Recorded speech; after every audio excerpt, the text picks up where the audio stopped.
자, 이전 시간까지는 이제 비진위 표시하고 통정 허위 표시에 대해서 보았고요. 자, 이 시간에는 차고를 봅니다. 자, 차고는 이제 여러분 109조에 나와 있죠. 그래서 차고는 우리가 앞에 설명드렸죠. 갑이라고 하는 사람이 이제 을과 계약을 하는데 X 물건을 파는데 이 사람은 팔려고 했던 의사는 10억 원으로 팔 생각이었는데 잘못해가지고 표시를 어떻게 돼요? 1억으로 잘못 써버린 거죠. 잘못 썼어요. 그러니까 을이라는 사람이 이게 웬 떡이냐 해가지고 1억 원에 살 의사를 가지고 1억 원으로 사겠다라고 표시를 하였습니다. 자, 그럼 이때요. 자, 갑에 있어서는 이제 의사 표시가 불일치하게 되는 거죠. 즉, 표시행위에 해당하는 1억 원을 팔 생각은 전혀 없었어요. 그래서 표시행위에 해당하는 의사가 없었던 거죠. 즉, 의사 표시가 이제 불일치하게 됩니다. 자, 이런 불일치를 어떻습니까? 갑이 스스로 모르고 있었던 거죠. 이런 사실을 알았으면 고쳤겠죠. 스스로 모르고 있었기 때문에 이런 것들을 착오라고 합니다. 즉, 갑은 지금 착오가 있었습니다. 착오에 의해서 의사표시를 했다는 거죠. 자, 착오에 의해서 의사표시를 했을 때 그 효과는 어떻게 되느냐. 거기에서 우리 법은요. 일단 착오가 있다라고 하더라도요. 일단은 유효하다라고 봅니다. 일단은 유효하다. 당사자가네요. 당사자네. 갑과 을 사이에 일단 유효하다. 유효하다라는 것은요. 표시된 대로 효력을 발생한다라는 거죠. 자, 이 사람이 착오가 있었는지 없었는지요. 이런 것들을 뭐 상대방이 알 수가 없잖아요. 그래서 거래 안전, 상대방 보호.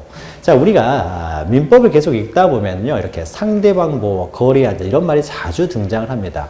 표의자가 실수를 했다고 하더라도 일단은 상대방은 표시만 보고 거래를 하기 때문에 표시된 대로 효력이 발생한다는 거죠. 표시대로. 표시된 대로 효력이 발생해서 일단 유효하지만은 그러면은 갑에게 너무 가혹한 것이죠. 너무 가혹하죠. 너무 가혹하기 때문에요. 갑은 뭐 10억짜리 1억 원에 팔아야 된다는 너무 가혹하기 때문에 일단 유효하지만 그 착오에 의한 의사표시를 한 자는요. 이 계약을 자기의 착오에 의한 의사표시다라는 것을 이유로 취소할 수가 있습니다. 취소를 안 하면 유효 상태가 될 것이고 이렇게 취소를 할 수가 있다는 거죠. 취소를 하게 되면요. 법률행위 자체를 없었던 것으로 취소를 하게 돼요. 그러니까 의사표시를 취소하는 것은 바로 법률행위, 이 매매를 취소하는 것과 동일한 것이 되겠죠. 매매가 의사에서 이루어진 행위이기 때문에 의사표시를 취소한다는 것은 바로 매매 계약을 취소하는 것이 됩니다. 법률행위를 취소하는 것이 되겠죠. 그래서 취소하게 되면은 이 법률행위가 아무것도 없었던 상태로 만듭니다. 무효의 효과가 발생한다는 거죠. 자, 우리 법은 착오에 의한 의사표시는 일단 유효하지만 당사자 간에 이렇게 취소할 수 있도록 해놓고 있어요. 자, 그러면은 이 착오라는 거예요. 착오의 개념을 보죠. 자, 착오라는 것은요, 이제 유형이 여러 가지가 있는데요. 유형은 이제 따지다 보면 뭐 훨씬 더 많은 유형이 있지만은 이 착오는요, 이렇게 표시를 잘못했을 때요. 의사와 다른 표시를 했을 때 이것을 표시상 착오라고 합니다. 표시상 착오. 그런데 표시상 착오만 있는 것이 아니라 또 이런 착오도 있을 수가 있어요. 자, 갑과 을이라는 사람이 계약을 하는데요. 이 을이라는 사람이요. X 물건을 사고 싶은데 이 X 물건을 얼마에 사고 싶냐면요. 1억 원에 사고 싶어요. 1억 원에. 자, 1억 원에 살려고 하는데 이 갑이라고 하는 사람이요. 일본에서만 계속 살아왔고 일본에서 계속 지내고 있는 제1교포예요. 그래서 제1교포여가지고 이게 원화 이런 걸 잘 모릅니다. 원을 잘 몰라가지고 1억 원에 산다라고 말을 하면은 갑이 못 알아먹을 수 있으니까 이 사람 일본 사람이지 해가지고 을이라는 사람이 갑이라는 사람을 신경 써준다고 해가지고 이제 엔화로 이것을 환산해가지고 사겠다라고 표현을 합니다. 그런데 지금 원화하고 엔화하고 일본 엔화하고 같이 가요. 한 10배 차이. 10배가 더 차이 나나요? 좀 적게 차이 나나요? 한 10배 정도 차이가 나죠.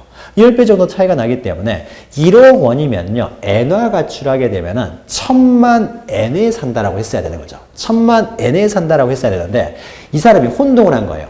엔화 가치하고 원화 가치하고 동일한 의미로 해석을 한 겁니다. 동일하게 가치가 동일하다고 봐가지고요. 이 사람이 얼마에 산다라고 했냐면요. 1억 원에 살 생각이었지만은 1억 이제 wen화로 표현하기 위해서 엔화로 1억 wen에 산다. 1억 wen에 산다. wen화 가치, 엔화 가치 1억 엔에 산다라고 표시한 거예요. 자, 1억 엔이라고 하는 것은요. 우리 돈으로 하게 되면요. 보통 한 10억 원 정도가 됩니다. 10억 원 정도. 10배 차이가 나니까. 그러니까 실질적으로 이 사람은 1억 원에 살 생각이었지만 어떻습니까? 표시는 어떻게 해버린 겁니까? 10억 원에 산다라고 표시를 해버린 거죠. 1억 원에, 그러니까 1억 웬에 산다라고 해버리니까. 그러니까 갑이라는 사람이, 그래? 그럼 1억 웬에 나는 팔겠다. 1억 원에 팔 생각으로 1억 웬에 어떻게 돼요? 팔겠다고 표시를 한 것이죠. 1억 원에. 자, 이랬을 때입니다. 자, 그러면 이런 것도 어떻습니까? 이 사람은 1억 원에 살 생각이었는데 실제적으로 어떻습니까? 10억 원에 산다라고 표시를 한 것과 동일한 것이 되겠죠. 1억 엔에 산다라고 했으니까. 자, 이런 것도 어떻습니까? 의사표시가 불일치하게 되는 거죠. 이런 의사표시가 불일치하게 되는 연유가 뭡니까? 이거는 표시를 잘못한 것이 아니라 이 사람 1억 엔으로 쓸 생각으로 1억 엔으로 썼어요. 다만 원화 가치하고 엔화 가치에 혼동이 있었던 거죠. 이런 것들을 내용상 착오라고 합니다. 법률적인 내용, 그 내용에 이제 혼동, 착오가 있었다는 거죠. 이런 걸 내용상 착오라고 해요. 근데 내용상 착오하고 때로는 표시상 착오하고 구별하기 힘든 것들도 있습니다. 그런데 내용상 착오와 표시상의 착오, 이것은요, 두 개를 구별할 실익은 없어요. 둘 다 의사와 표시가 불일치한다는 건 동일하기 때문에요. 동일하게 다 불일치하죠. 따라서 착오를 이유로 취소할 수가 있습니다. 이런 것들이 당연히 가장 전형적인 착오에 해당되는데요. 근데 현실에 있어서는 어떻습니까? 표시상 착오가 이루어지는 일은 현실에 없어요. 아라비아 숫자로 쓰지도 않을 뿐더러 썼을 경우에는요, 한 10번, 100번은 다시 한번 공을 숫자를 세보는 거죠. 그러니까 표시상 착오가 이런 일은 거의가 없고요. 그 다음에 내용상 착오요. 엔화 가치와 원화 가치가 동일하고 하는 사람은 거의 없습니다. 그리고 이렇게 국제거래를 한다는 사람이요. 이런 것들에 대해서 혼동을 한다는 것은 말이 안 되는 거죠. 이런 일은 발생할 일이 거의 없다는 거죠. 그래서 의사표시가 불일치하는 경우에 대표적인 것이 표시상 착오와 내용상 착오에 해당되는데 현실에 있어서는 표시상 착오나 내용상 착오는 거의 존재하지 않는다. 따라서 표시상 착오나 내용상 착오를 원인으로 해서 착오를 취소할 수 있다는 것은 현실에서는 거의 존재하지 않습니다. 그러면 현실에서는 이런 일이 발생을 합니다.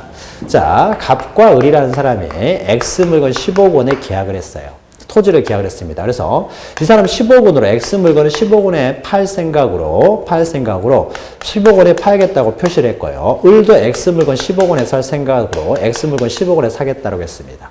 그러니까 의사표시가 다 일치해요. 의사표시는 다 일치합니다. 그러니까 착오가 없어요. 의사표시 불일치는 없습니다. 다만 이 물건을 사는 을이라는 사람이요. 이 물건을 10억 원에 사는 이유가 뭐냐? 이유가 이제 동기가 되겠죠. 동기. 사게 되는 동기예요. 동기가 공장을 지으려고 삽니다. 공장을 짓기 위해서. 짓기 위해 토지를 샀어요. 그런데 실제 가서요. 사 보니까 실제로는 이 토지는 공장을 지을 수가 없는 토지예요. 공장을 지을 수가 없어요. 없다라는 거죠. 지을 수 없는 토지더라 이거죠. 없는 토지. 토지라고 해서 모든 토지가 다 공장을 지을 수 있는 건 아닙니다. 그래서 농지, 토지, 대지 해가지고 다 이렇게 구별이 돼 있어요. 구분이 돼 있어가지고 공장을 지을 수 있는 토지에서만 공장을 지을 수 있습니다. 그러니까 이 사람이 사게 된 동기와 그 실제와 어떻게 돼요? 불일치가 생기는 거죠. 이런 거를 뭐라고 하나요? 이것을 동기의 착오라고 합니다. 동기와 실제와 불일치하다는 거죠. 이것이 동기의 착오예요. 현실에 있어서는 대부분이 다 이런 착오들, 다 동기의 착오들입니다. 동기의 착오들. 결혼 반지를 결혼한다고 해서 선물 줬는데 알고 보니까 파혼이 됐다든지, 살 필요가 없었던 것이죠. 이런 것들이에요. 이렇게, 그러니까 현실과 고려청자인 줄 알고 샀는데 알고 보니까 고려청자인 줄 알고 어떤 물건을 얼마에 사겠다라고 했어요. 고려청자인 줄 알고 샀는데 알고 보니까 고려청자가 아니더라 이거죠. 이렇게 동기와 사게 된 연유, 이유가 되겠죠. 이것과 실제가 불일치하는 현실에서는 동기의 착오가 대부분입니다. 그런데 이 동기의 착오는 특징이 뭐냐면요. 의사표시는 일치한다는 거죠. X물건 15억에 살 생각으로 X물건 15억에 샀잖아요. 그러니까 의사표시는 일치합니다. 의사표시는 일치하고 다만 동기에 있어서만 일치하고 동기의 착오가 발생했을 경우에요. 그런데 우리가 법률 얘기를 할 때요. 물건을 사고 팔 때는 갑이 을한테 말합니다. 왜 살려고 합니까? 라고 하게 되면, 그러니까 X물건 15억에 산다고 했으니까 왜 살려고 합니까? 동기를 물어보면요. 상대방은 뭐라고 합니까? 그건 알아서 뭐 하시게요? 이렇게 하는 거죠. 왜 팔려고 합니까? 그건 알아서 뭐 하시게요? 사게 되는 동기, 팔게 되는 동기는요, 서로 알 필요가 없어요. 알 필요가 없다는 것은 이런 동기들은 의사표시의 요소가 되지를 않고요. 동기에 어떤 문제가 있다고 하더라도 이것은 법률행위에 전혀 영향을 미칠 수가 없습니다. 미쳐버리면 안 되는 것이죠. 동기라는 것은 서로가 알 수가 없기 때문이죠. 그런데 현실에서는 대부분이 다 동기의 착오가 발생한다는 거죠. 자, 그럼 이런 동기의 착오가 발생했을 때요. 자, 동기 착오는 어떻습니까? 이것은 우리가 착오의 개념을 이야기할 때 의사표시가 불일치한다고 했는데 동기 착오는요. 의사와 표시가 일치한다는 거죠. 일치하고 다만 동기와 어떻게 돼요? 사게 된 동기와 실제가 불일치한다는 거죠. 그러니까 일단 의사표시는 일치합니다. 그러니까 의사표시가 일치하기 때문에 동기의 착오는 이것은 착오가 아니다. 착오가 아니기 때문에 취소할 수 없다 그러면은 착오를 위해 취소할 수 있는 경우는 하나도 없다는 거죠. 이건 아예 착오의 범위로 포함시키지 않으면은 따라서 우리 판례와 학설은요 이런 동기의 착오도요, 동기의 착오도 이걸 인정하지 않으면은 착오를 위해 취소할 수 있는 경우는 없다라고 해가지고요 의사와 표시와 일치하고 있는 그 동기의 착오도요 이 착오의 범주에 포함을 시킵니다. 그래서 동기의 착오를 이유로도 취소할 수 있다라고 해요. 다만 이 동기는 상대방이 알 수가 없는 거잖아요. 따라서 동기의 착오를 이유로 무조건 취소할 수 있는 것이 아니라 동기가 표시된 경우예요. 표시된 경우. 이런 경우에만 취소할 수 있어요. 그러니까 예를 들면은 의리갑한테 물건을 사면서 토지를 가면서 저는 이것을 공장을 지으려고 삽니다. 라고 표시를 했을 경우예요. 그러면 갑은 이 사람이 공장을 지으려고 산다는 걸 알고 있었죠. 알고 있었음에도 불구하고 갑이 이 토지는 공장을 지을 수 없다는 걸 뻔히 알면서도 물건을 팔았어요. 이런 경우에는 의리 취소에도 상관이 없겠죠. 따라서 이 동기가 표시되어 가지고 상대방이 알고 있었다면 그런 경우에는 표시된 경우에는 취소할 수가 있다는 거죠. 또 하나는요. 비록 표시가 되지 않았다라고 하더라도요.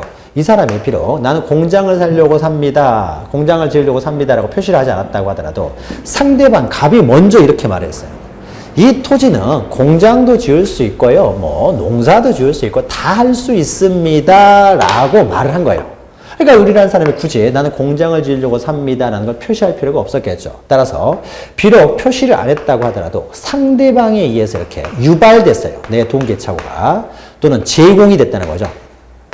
상대방에 의해서 나의 동기의 착오를 발생하게 되는 원인이 유발됐다랄지 상대방에서 제공돼가지고 내가 동기의 착오를 했을 때요. 지을 수 있다고 하니까 굳이 내가 동기를 표시할 필요가 없었잖아요. 그래서 상대방에서 유발, 제공된 동기의 착오 이런 경우에는 비록 표시되지 않았다라고 하더라도 취소할 수 있다. 그래서 동기의 착오를 이유로 취소는 가능하다. 그러나 이런 요건을 갖췄을 때만 동기의 착오를 이유로 취소할 수가 있다는 거죠.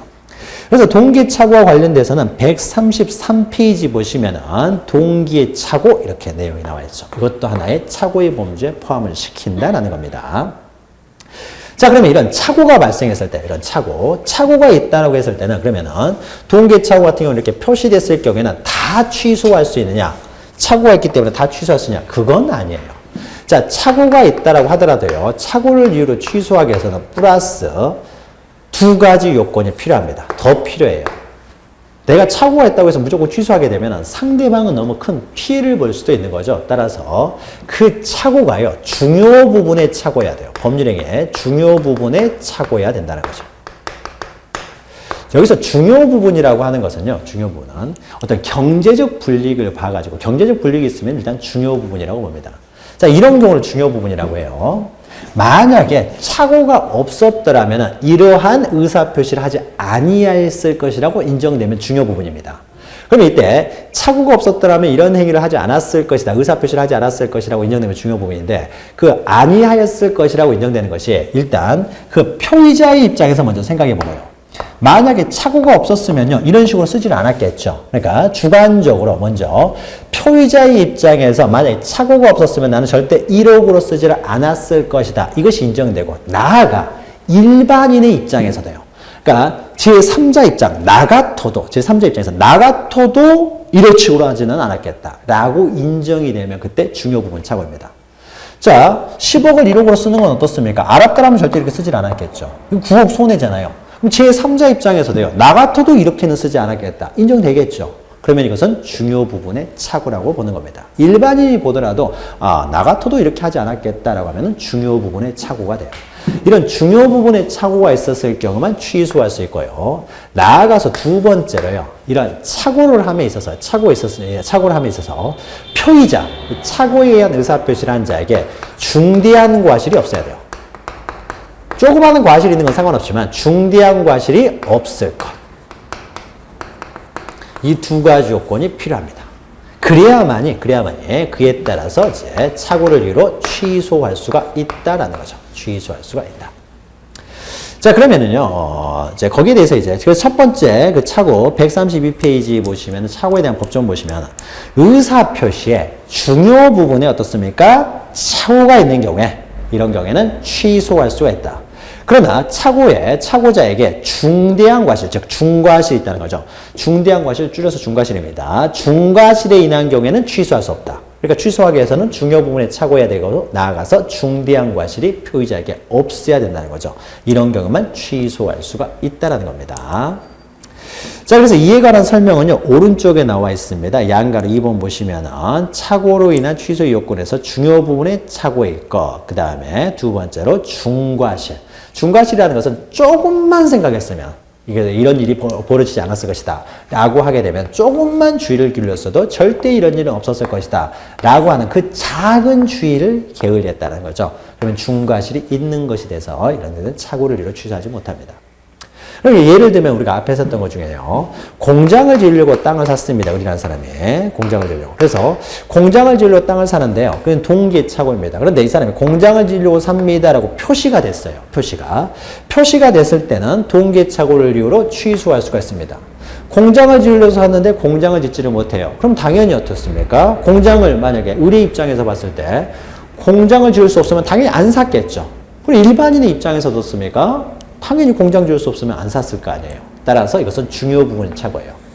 자, 그런데요, 을이라는 사람이 이 토지가 공장을 지을 수 있는지 없는지에 대해서는요, 을이라는 사람이 거기 구청에 전화 한 통화만 해보면 쉽게 알 수 있습니다. 그래서 몇 번지 토지가 과연 공장을 지을 수 있습니까? 없습니까? 라고 물어보면은요, 구청에서 그 지적들을 쫙 펴본다든지 해가지고, 이 토지는 공장을 지을 수 있습니다. 아니면 공장을 지을 수 없습니다. 라고 쉽게 알 수가 있었어요. 전화 한 통하면 알 수 있다는 거죠. 그런데 그 전화 한 통화를 하지 않았어요. 그러면 이 사람은 중대한 과실이 있는 겁니다. 이렇게 중대한 과실이 있을 경우에는 취소할 수가 없다는 거죠. 자, 여기서는 또 입증 책임과 관련돼서요. 그 디귿 보시면 중과실은 누가 입증해야 되느냐라고 해서 입증 책임은요, 우리가 나중에 합니다. 입증은요, 보통 어떤 법률행위가 무효나 취소가 됐다라고 했을 때는 무효나 취소를 주장하는 자가 입증하는 것이 원칙입니다. 그래서 그 요건들을 입증해야 돼요. 그러면은 착오를 이유로 취소하는 사람은 그 취소하기 위한 요건으로 일단 착오가 있어야 되고, 그 다음에 중요 부분이어야 되고, 그리고 중대한 과실이 없어야 된다.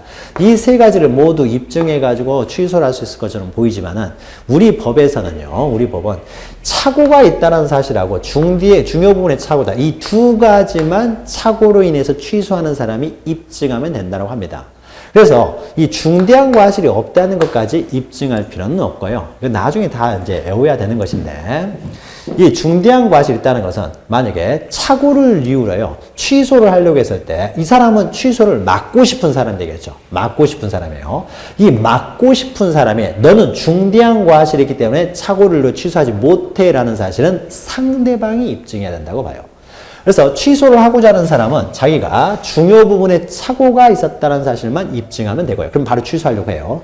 그랬을 때 을이라는 사람이 취소를 막는 방법으로 너에게 중대한 과실이 있기 때문에 너는 취소하지 못해. 그래서 표의자에게 중대한 과실이 있다는 사실은 을이 입증해야 되는 거죠. 이렇게 을이 입증하라고 되어 있습니다. 상대방에. 그래서 상대방이 입증을 못하면 어떻습니까? 그러면 중과실이 없는 것이 되어버리는 거죠. 그래서 취소가 되어버립니다. 입증 책임은 좀 복잡한 내용이기 때문에요. 이것은 나중에 천천히 하시면 되고, 일단 큰 흐름만 좀 기억하시면 됩니다. 착오를 취소할 수 있다. 자, 그러면 이것은 당사자 간의 효과예요. 그래서 갑과 을 사이에요. 갑의 을 사이에 착오를 이유로 이제 당사자 간에는 저 표시상의 착오를 보죠. 당사자 간에는 비록 10억 원을 1억으로 잘못 표시했다라고 하더라도요, 당사자 간에는요, 일단은 유효합니다. 유효라고 하는 것은 표시된 대로 효력을 발생한다는 거죠. 1억 원 했을 때는. 했죠? 그래서 1억 원으로 일단 유효하다. 단, 표의자는, 예, 의사표시가 불일치한 착오에 의한 의사표시라는 사람은 자기 의사표시에 그 착오를 이유로요, 취소할 수가 있다. 취소를 하게 되면은, 그 결과는 이 법률행위는 처음부터 없었던 것으로 봅니다. 무효가 되는 거죠. 자, 그러면 이제 또 비슷한 내용이 나타납니다. 자, 갑이라는 사람이에요. 갑이라는 사람이 먼저 만약에 돈도 받기 전에 먼저 소유권을 넘겨줬다고 해보죠. 등기까지 해줬어요. 그리고 나중에 돈을 받기로 했습니다. 근데 갑은 자기가 10억 원을 받을 거라고 기다리고 있었겠죠. 자기는 10억 원으로 쓴 줄 아니까. 그래서 먼저 등기를 해주고 나중에 돈을 받기로 했는데 돈을 들고 왔는데 1억밖에 안 들어오는 거죠. 1억밖에 안 가져오니까 왜 1억입니까? 했더니 계약서에 1억으로 써져 있는데요. 그랬더니 아차 저 실수였네요 라고 하는 거죠. 실수였네요 하면서 이 계약을 취소하겠습니다. 저는 1억으로 팔 생각이 전혀 없었습니다. 해서 취소를 하는 거죠. 취소를 하게 되면은 취소를 통해서 어떻습니까? 취소를 통해서 취소를 하게 되면 이 계약은 처음부터 없었던 것으로 무효인 것으로 보기 때문에 매매 계약이 무효가 돼버렸으니까 어떻게 됩니까? 등기도 당연히 이제 무효가 되겠죠. 무효가 되기 때문에 이미 등기가 돼서 소유권을 넘겨줬다고 하더라도 을은 소유권을 취득하지 못하고 소유권이 여전히 갑에게 있는 것이 되겠죠. 갑에게. 그런데 만약에요. 그래서 이제 갑은 을한테 아무런 원인 없이 이제 을 앞으로 지금 등기돼 있기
의사표시에 관한 내용입니다.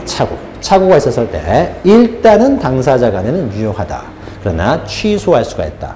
그리고 당사자 간에는 취소가 된다 하더라도 제3자에 대해서는 착오를 이유로 제3자에게는 대항할 수가 없다는 거죠. 그 내용은 우리 있죠. 132페이지 그 조문에 나와 있죠. 착오를 취소할 수 있지만 그 취소는 선의의 제3자에게는 대항하지 못한다. 동일한 내용이 계속 반복되고 있는 거죠. 자, 지금까지 했던 것은 이제 의사표시가 불일치했을 때를 했습니다. 의사표시가 불일치하는 경우에는 비진위 표시, 통정 허위 표시, 그 다음에 착오가 있었죠. 다만 착오는 의사표시의 불일치를 모르는 경우고 비진위 표시와 통정 허위 표시는 스스로 알면서 일부러 허위 표시를 하는 경우가 되는 것이죠. 자, 이제는 그 마지막으로요, 이제 110조에 보시면 이제 사기나 강박에 의한 의사표시가 나옵니다. 그래서, 134페이지 보시면요. 앞에서 우리가 잠깐 설명했죠. 자, 갑이 을에게 물건을 파는데요. 갑이라는 사람은 이 X 물건을 10억은 받고는 싶었어요. 10억은 받고 싶었는데 을이 사기를 쳐가지고요. 그린벨트로 묶인다. 사기를 쳐가지고 그래서 이 사람이 사기에 넘어가서 알았다. 그러면 5억 원이라도 팔아야 되겠구나 라고 해서 5억 원을 팔 생각으로 5억 원으로 표시를 했다는 거죠. 이 사람은 당연히 5억 원으로 살 생각을 가지고 의사를 가지고 5억 원으로 살 표시를 한 것이 될 것이고요. 표시를 했어요. 자, 그러니까 X 부동산에 대해서 의사 표시가 갑도 일치하고 을도 일치합니다. 그러니까 어떻습니까? 이것은 표시된 대로 효력이 발생되는 게 원칙이 됩니다. 의사 표시는 일단 일치한다는 거죠. 다만 갑이 이렇게 의사 표시를 형성하게 되는 과정이 어떻게 돼요? 사기나 강박이라는 강박이 이루어졌을 때도 마찬가지라고 했죠. 이런 하자가 존재했다는 거죠. 이런 하자에 의해서 의사표시를 했을 경우에 이런 경우에도 확정적 유효가 돼가지고 우리 5억 원만 주고 X 물건에 바로 반환을 X 물건에 이전을 청구한다. 해서 을이라는 사람을 보여줄 필요는 없기 때문에요. 이런 경우에도 완전하게 효력은 발생하지 않습니다. 자, 그러면 우리 법에서요, 이렇게 사기나 강박에 의해서 이루어진 의사표시가 있었을 때 그 의사표시의 효력에 대해서는요, 차고와 비슷합니다. 차고와 비슷하게요, 우리 법에서는 일단 당사자 간에는 의사표시가 상대방의 사기 강박에 의해서 이루어졌기 때문에 원칙적으로 취소할 수 있도록 합니다. 취소할 수 있다. 일단은 유효하고요. 취소할 수 있도록 이제 규정해 놓고 있습니다.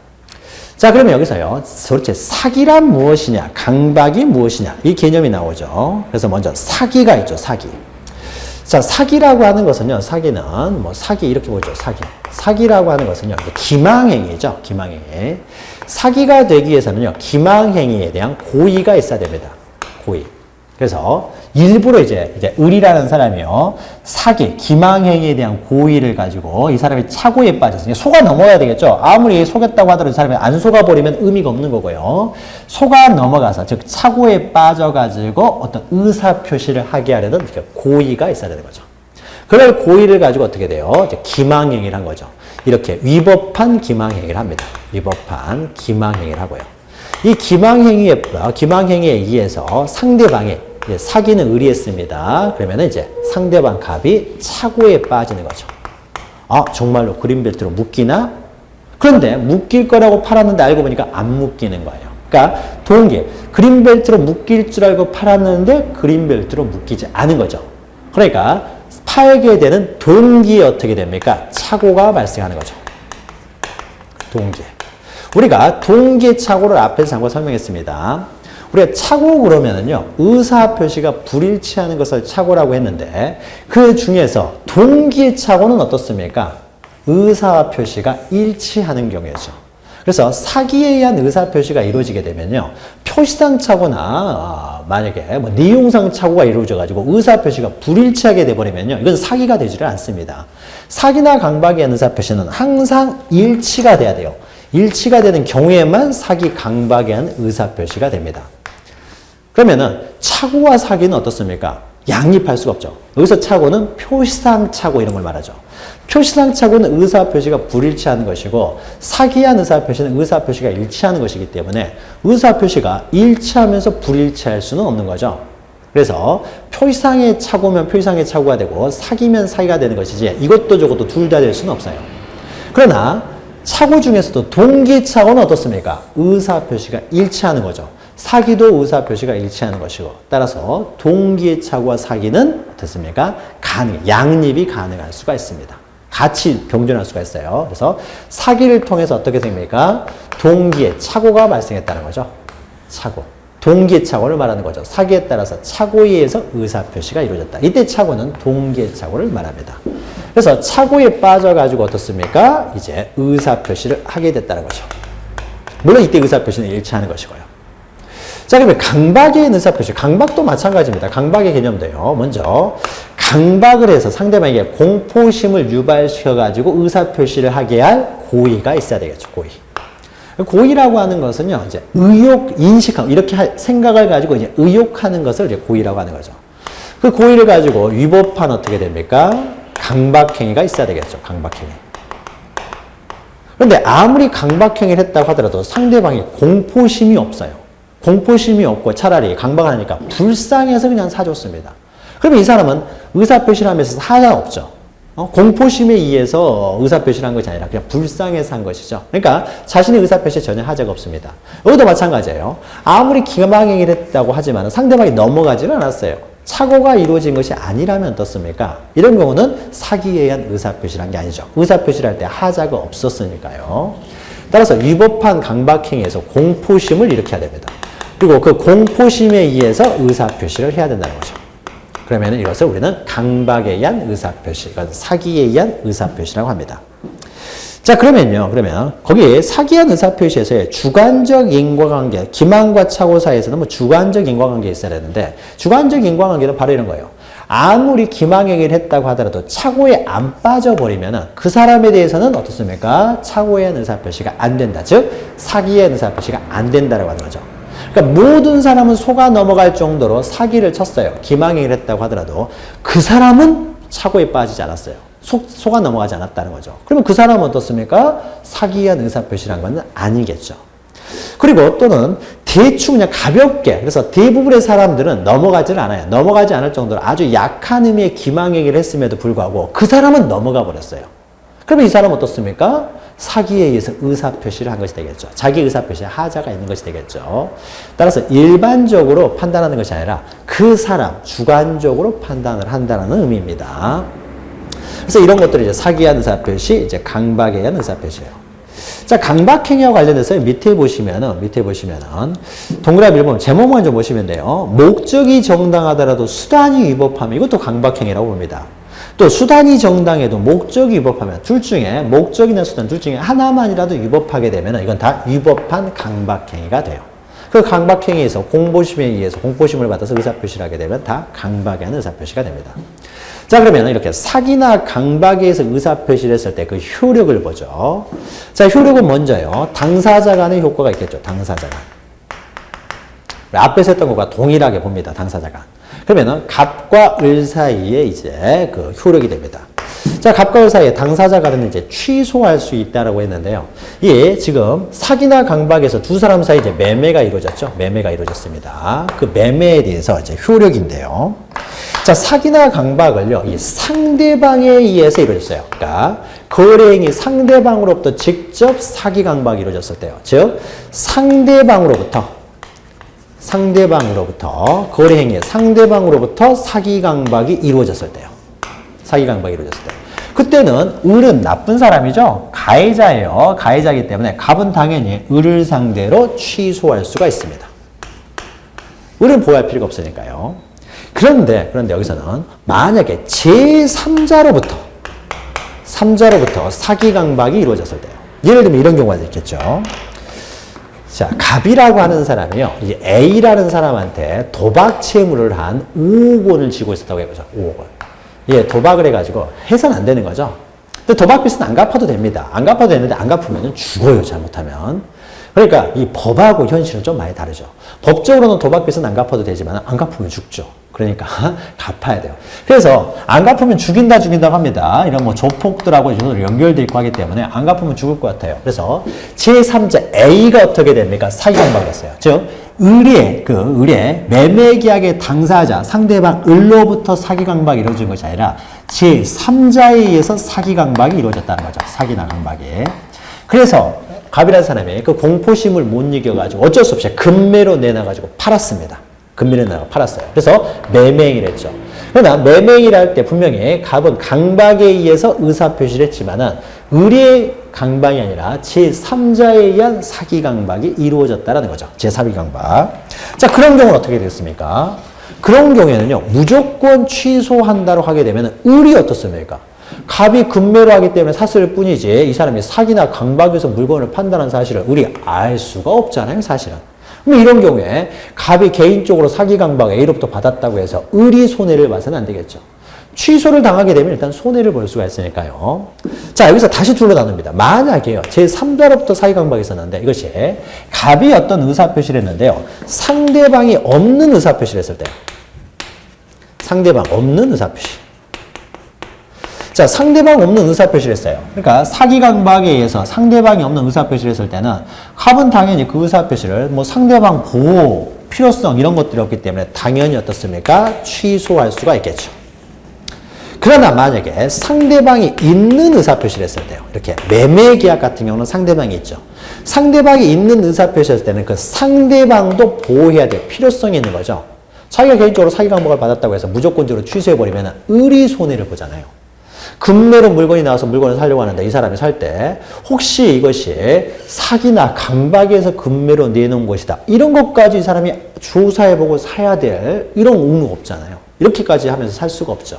따라서 이때는요. 그 상대방도 보호해줘야 될 필요성이 생기는 거죠. 따라서 무조건적으로 취소는 할 수가 없습니다. 그래서 상대방을요. 보호해야 되기 때문에 일단 어떻게 됩니까? 상대방이 만약에 갑이라는 사람의 사기나 강박에 의해서 이렇게 의사표시를 하고 있다는 사실을 몰랐다면 보호를 해줘야 되겠죠. 다시 말해서 선이 어떤 사실을 몰랐어요. 그런 사실을 몰랐고요. 모르는데 과실도 없습니다. 한번 다시 생각해봐도요. 뭐 어떻게 잘못이 없어요. 그래서 상대방이 이렇게 선이나 무과실, 제3자 사기 강박에 의해서 이루어진다는 사실을 몰랐고 모르는데 과실이 없으면요. 이런 경우에는요. 취소를 못해요. 상대방을 보호해야 되기 때문에 그러니까 다시 말해서 확정적으로 유효가 돼버립니다. 상대방 보호를 위해서 취소를 못하는 거죠. 그런데 만약에 그 상대방이 알았어요. 제3자에 의해서 사기 강박에 의해서 의사표시를 하고 있다는 걸 알았어요. 알았으면 이 사람은 보호할 필요가 없는 거죠. 차라리 때는 갑을 더 보호해야 되겠죠. 또는 악이라든지 한 번만 생각해보면 알 수가 있었어요. 과실이 있습니다. 이런 경우에는 저 을을 보호할 필요성이 떨어지기 때문에요. 이런 경우에는 이제 취소할 수가 있습니다. 자, 그래서요, 당사자 간의 효과는요, 당사자는 이제 갑과 을이죠. 매매 계약을 했던 그 당사자 간의 효과에 있어서는 직접 법률행위 상대방에 의해서 사기가 이루어졌다. 그러면 을은 보호할 가치가 없기 때문에 당연히 취소할 수가 있다. 그러나 만약에 이런 제3자에 의해서 사기 강박이 이루어졌다.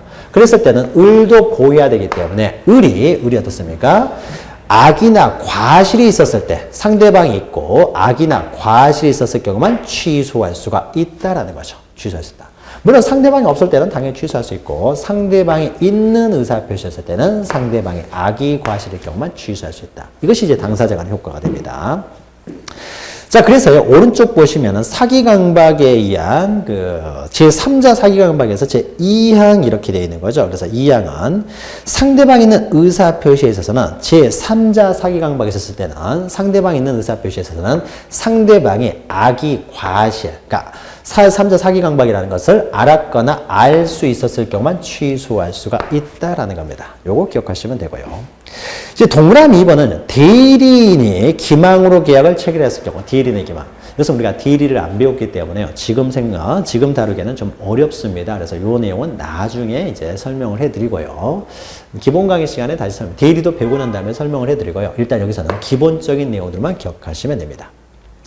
자, 그 다음에요. 그러면 여기서는 당사자 간의 효과가 있을 거예요. 당사자 간의 효과는 과연 매매 계약을 한 당사자에게 과연 취소를 할 수 있느냐 없느냐 문제고, 그 다음에 두 번째는 또 우리가 지금까지 했던 거 계속 또 나오죠. 제3자에 대한 효과. 이것도 또 나오겠죠.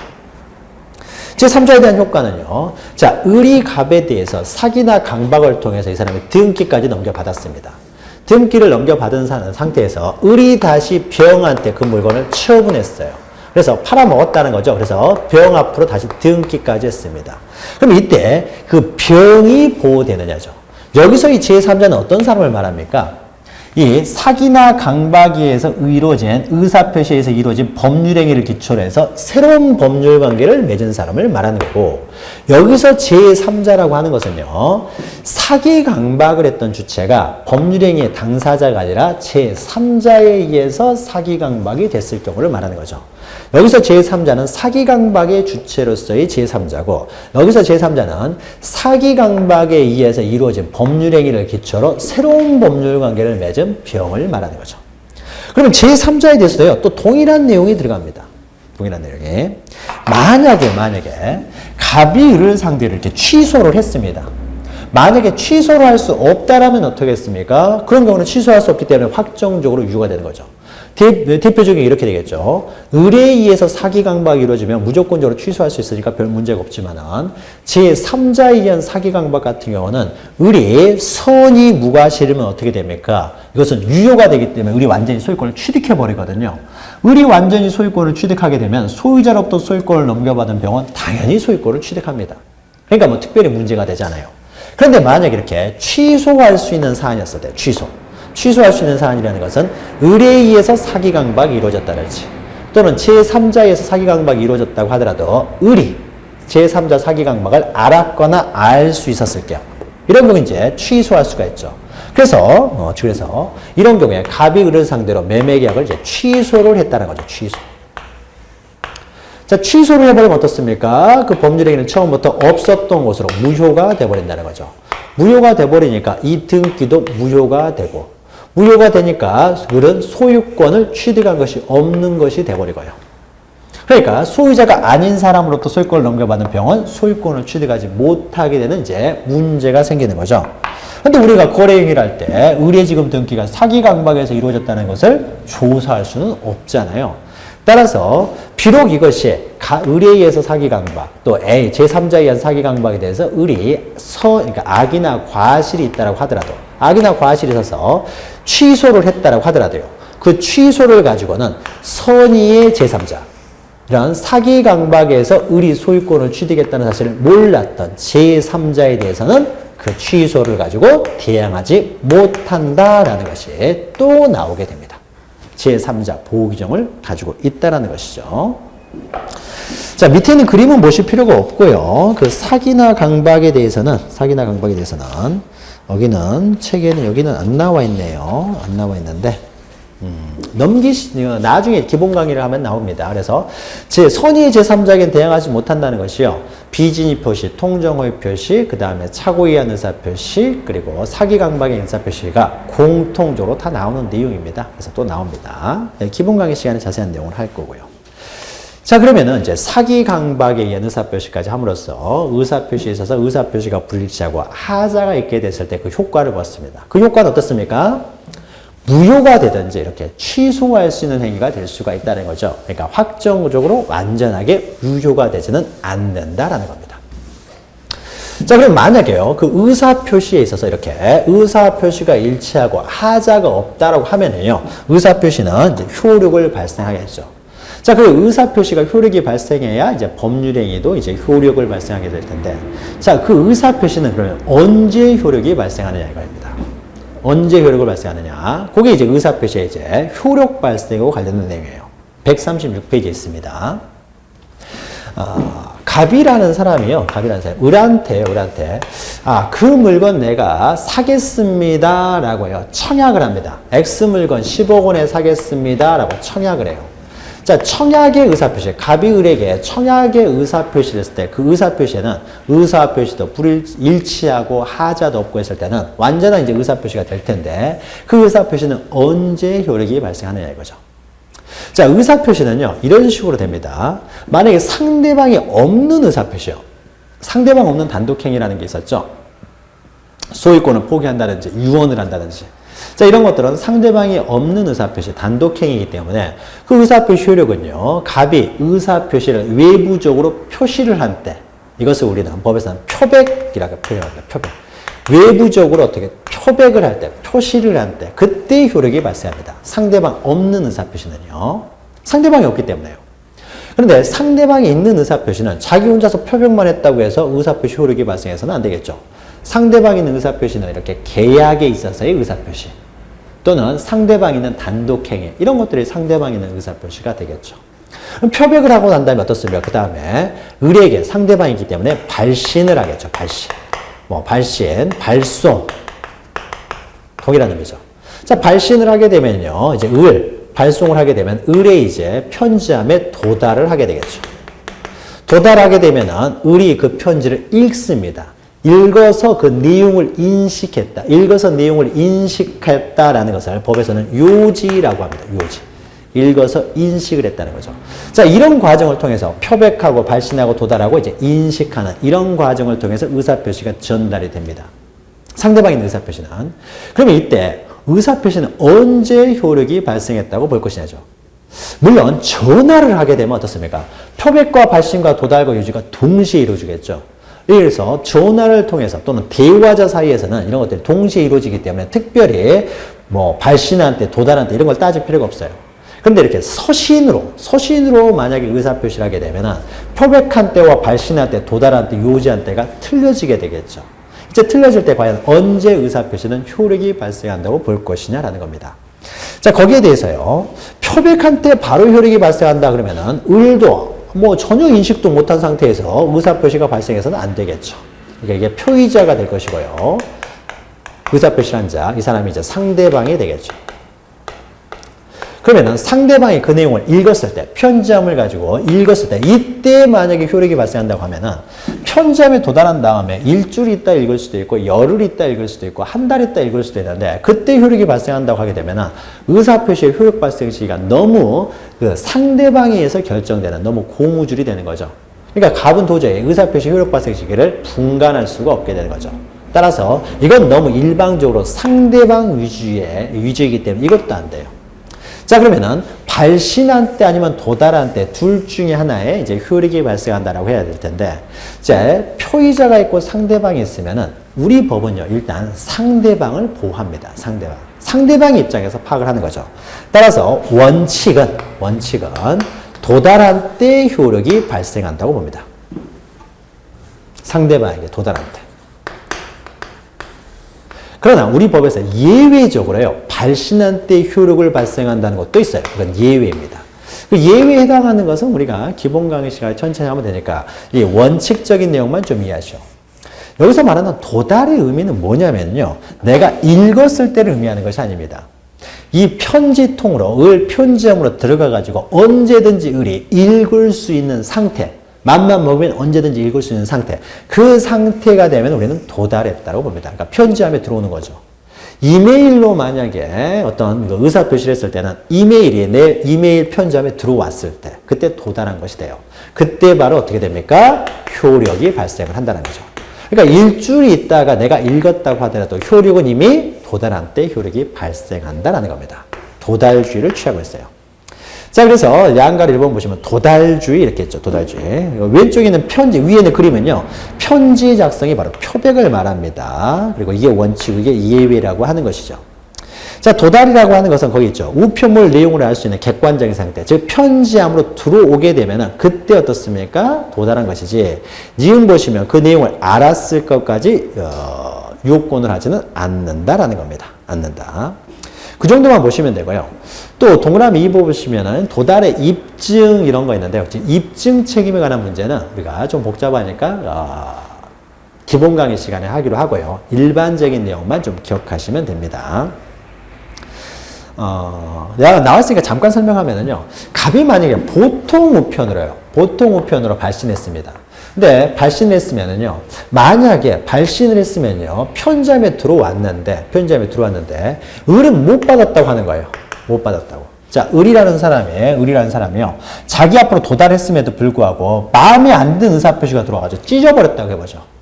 찢어버린 다음에 나는 못 받았다고 주장을 합니다. 그러면 갑이라는 사람은 나는 의사표시를 했는데 의사표시 효력이 발생했다고 주장할 것이고, 을이라는 사람은 난 못 받았다고 주장을 해요. 자, 그러면 이때 누가 입증을 해야 되느냐? 의사표시의 효력은 이 사람이 발생을 했다는 걸 입증해야 하느냐, 즉 도달했다는 걸 갑이 입증해야 되느냐, 아니면은 나한테는 도달하지 않았다는 것을 을이 입증해야 되느냐에 있어서요, 효력은 그 효력의 발생을 주장하는 갑이 입증을 해야 됩니다.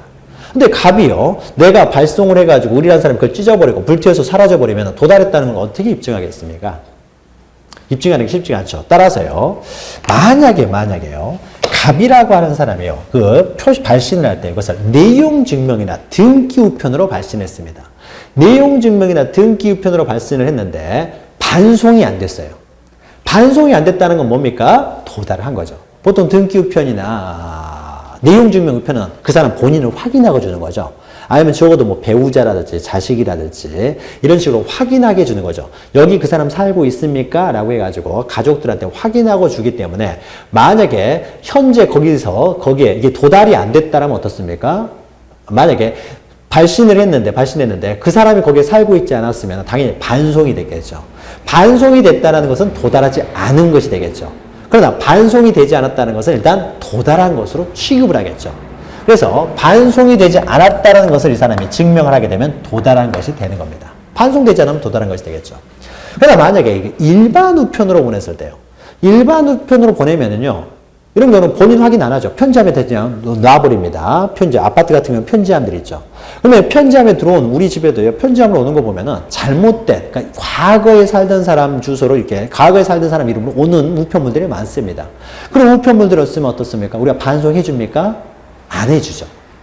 그러니까 일반 우편으로 왔을 때는요, 반송이 없다라고 해서 반드시 그 사람한테 도달했다라고 볼 수는 없어요. 반송을 안 해주니까. 그러나 등기 우편이나 내용증명 우편으로 발신을 했는데 반송이 안 됐다는 것을 일단 도달한 걸로 추정해 줄 수가 있다는 것이죠. 자, 도달한 때 효력이 발생한다는 거죠. 자, 그 밑에는요, 수령 능력하고 뭐 공시송달 문제가 있는데요. 의사표시를 이렇게 효력을 발생하기 위해서는 의뢰액이 어떻습니까? 그 의사표시를 수령할 수 있는 능력은 있어야 되겠죠. 능력을 전제로 해서 도달한 때 효력이 발생하는 것이지, 뭐 상대방이 10살 먹은 애한테 어떤 의사표시를 했습니다. 물건 팔래, 살래, 사겠다, 팔겠다. 그럼 이 사람은 어떻습니까? 이 사람은 어떤 능력이 없는 거죠. 수령 능력이 없기 때문에 효력이 발생하지 않습니다.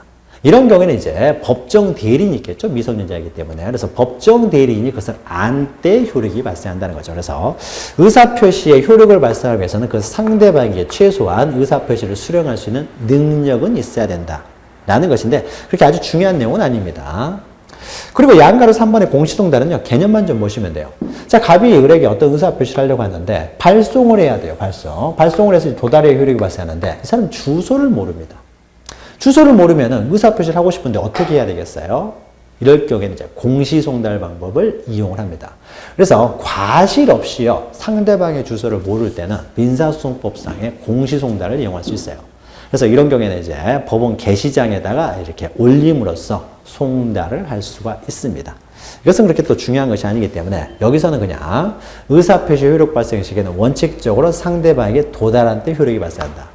이때 도달할 때 효력이 발생한다는 건 어떤 의미가 있냐면요. 도달해가지고 효력이 발생하게 되면 효력이 발생이기 때문에 더 이상 이제 철회를 못해요. 자신의 의사표시를 원칙적으로 철회를 못한다. 이런 것들이 있는데 뭐 자세한 내용은 뒤에서 나중에 이제 기본 강의 시간에 하도록 하고요. 여기서는 그냥 도달할 때 효력이 발생한다는 정도 기억하시면 됩니다.